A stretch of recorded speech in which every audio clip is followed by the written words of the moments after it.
everybody, and welcome back. Today we're going to do a follow-up, and I want to tell you what happened when my daughter went for her juvenile sleep study.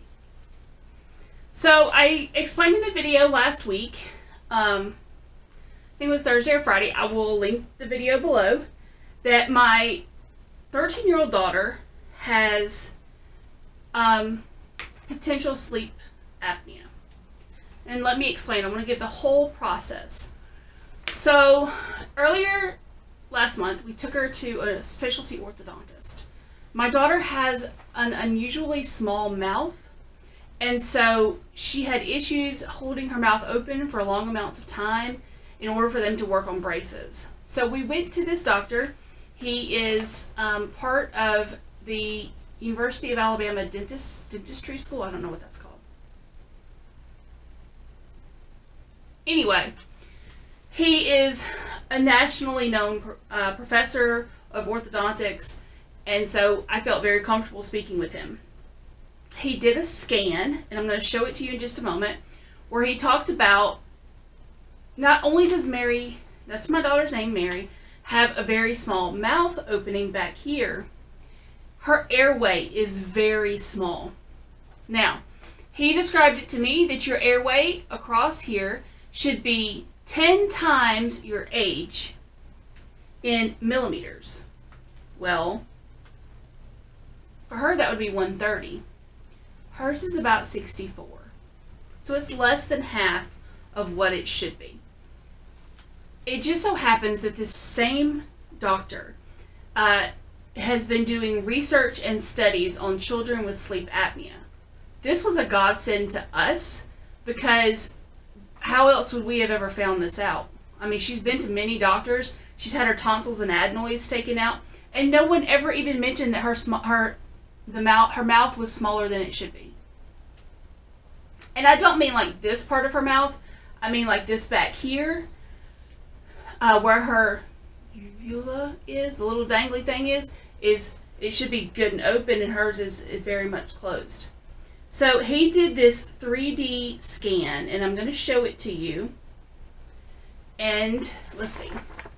So you can see here where the blue is where it's good, and hers gets smaller and smaller and smaller until it gets to this part down here. The black part should be 130. And you can tell it's black because it's actually off the chart. It's so small. And you can tell here that there's even like a narrowing of her esophagus and her airway. So he described it that your airway is kind of oblong like this and long this way across the back of your throat, and hers is like this. It's much smaller than it should be. So he sent everything over to her pediatrician. The pediatrician, we went and saw her, and she said, let's do the sleep study. So we went to, well, if you know us, you know we live in Central Alabama. We went to Troy Regional Medical Center. Her insurance is a little bit funny, and so they happen to be a hospital that accepts her insurance, and so it kind of worked out.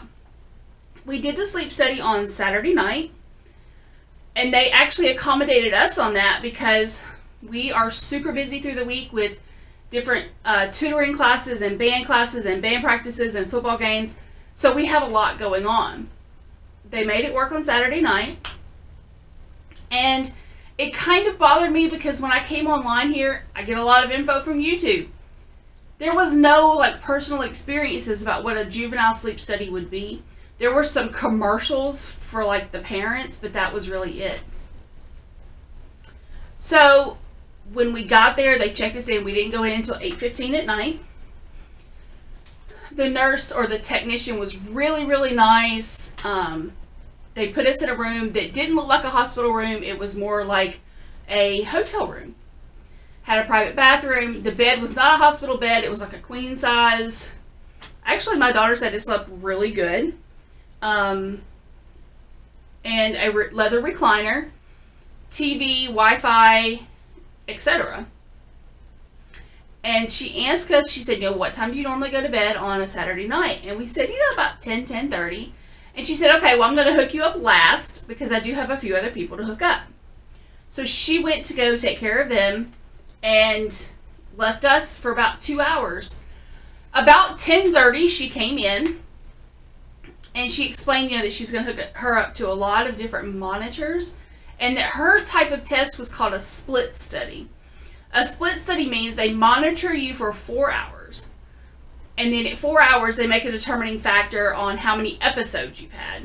After that, then they turn around, and if they think you require a CPAP, they hook you up to a CPAP, and you sleep the remaining 4 hours, and they determine where your pressure should be. So they fit her for a CPAP, and then that was a just in case. Then we're in the room, they've got her all hooked up, and they have wires. They actually have glue in her hair, on her skin, on her legs. I mean, she has things everywhere. And I'll put a picture at the end of the video, so make sure you stay to watch that. She was super thrilled about it, if you can imagine. We do the test. Now, 2 things that were really hard for me. They said I couldn't sleep in the bed with her, which was perfectly reasonable because I would wake her up. So they gave me a recliner, which was fine because I can sleep in a recliner. I can make it work. But they give me a leather recliner. What happens when you move in a leather recliner? Okay, squeak, squeak, squeak, squeak. And the one thing that the tech says, she goes, you really have to try and be quiet because it can skew the test if you're not. I don't go to bed till like midnight, but I'm just sitting there. The TV was on really low, and she said that was fine. And I had my phone, and I had it on silent all the way. But every time I moved, the chair squeaked. So I was terrified I was going to wake her up. She had no problem going to sleep. She does toss and turn a lot. Okay? And I mean, she tossed and turned a lot.